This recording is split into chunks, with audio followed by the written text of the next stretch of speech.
The New England Patriots 2020 NFL schedule has been released, and we're here to break it all down. I'm Sierra Goodwill, here with Mike Petraglia and Evan Lazar. This Patriots Press Pass is brought to you by Awaken 180. Get simple, sustainable, and long-term weight loss with Awaken 180. Join today at www.awaken180weightloss.com. Guys, some quick notes about the Patriots schedule right off the bat. They open their season against the Miami Dolphins at home. They have a Week 6 bye and still 5 primetime games for the Tom Brady-less Patriots.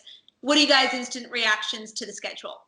Well, I think that their tough games at least, are pretty spread out initially when you look at it. So I think that's good. You get Seattle early on, and San Francisco kind of there in the middle. The Chiefs are earlier too, but there's a couple of weeks in between each one of those matchups. So you do like that. You get the San Francisco 49ers right after the bye week as well at home. So you get a bye, then a home game. So that's a nice comfortable transition. And then later in the season, that week 13 and 14 back-to-backer against the Chargers and the Rams, that just spells LA trip for the Patriots. I'm sure they'll stay out there for the entire week, practice at a local college or something like that nearby, and just stay in the LA area to really play 2 games in 5 days there quickly back-to-back in weeks 13 and 14.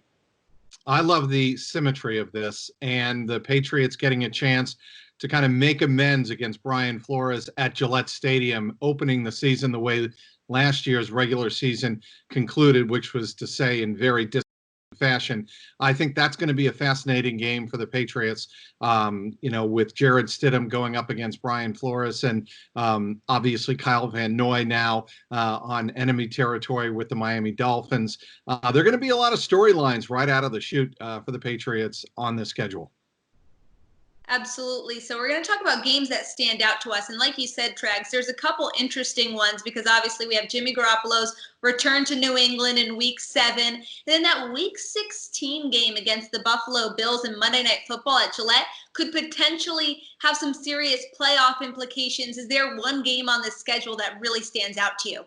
For me, it's Jimmy G and the Niners. I just think that that's got to be the juiciest matchup that we've seen in a couple of years. Now, it's disappointing that it's not Brady versus Jimmy G. That really would have been the piece of resistance. But at least we get Jimmy in here. But I think it's also, remember, it's a little bit of revenge for Kyle Shanahan for Super Bowl 51 as well. So there's a lot of ties between the Shanahans and the Belichicks that go back a ways too. And the Garoppolo storyline, that game overall, the mastermind chess match between Belichick and Shanahan is going to be a ton of fun. And I just can't wait to see what Belichick throws at Garoppolo also, to really see what he can get out of his old quarterback, to maybe show him up or maybe not. I don't know which way he wants to go with that one, but I'm very excited to see that game, especially for the head coaching matchup. This is 2 of the best head coaches on their respective sides of the ball in all of football. Shanahan offense, Belichick defense. It doesn't get any better than that.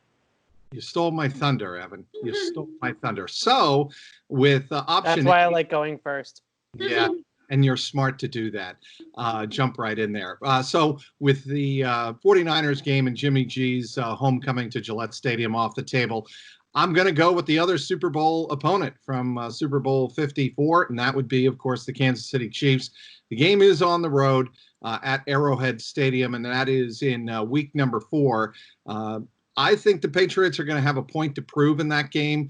Certainly their new look defense is going to be tested in that game, and we're going to find out just how quickly some of the younger players like a Josh Uche are going to adapt to the Patriots system and handling Patrick Mahomes and the Kansas City offense. To me, that's an incredibly intriguing and challenging game early in the 2020 season. And one interesting note before we get into our record predictions, there's only 2 times in the entire 2020 NFL schedule where the Patriots and the Buccaneers games overlap, and that's Week 15 and Week 17. All the rest are at different times on every given week. Do you think that the NFL did that on purpose, knowing that Patriots fans, when they're not watching their team, are probably going to tune in to see how Tom Brady's faring?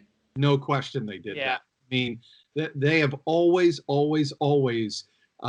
carved the schedule out with an eye on national TV ratings. I don't think that's any secret.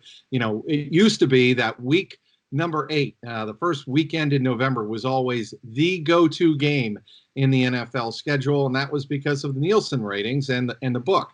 And certainly that is no accident, Sierra, what you just mentioned about the Patriots and Buccaneers games not really overlapping at all. It's because they want to maximize the number of eyeballs on the games this year, especially. Absolutely. Week 1, Tom Brady versus Drew Brees. That'll be fun for all of us. But all right, with the schedule in our hands, what are your predictions for their record? Obviously, the Patriots have the toughest strength of schedule out of any NFL team this season. My schedule prediction, or my win-loss prediction has not changed. I'm 10-6 the whole way.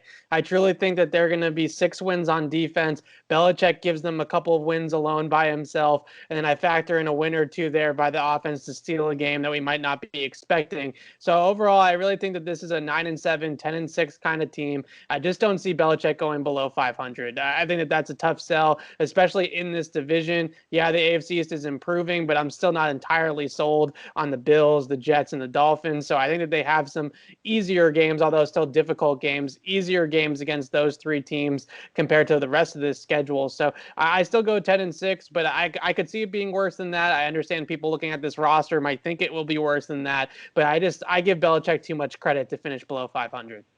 9-7. I just don't see the Patriots going into the second half of that schedule where they are.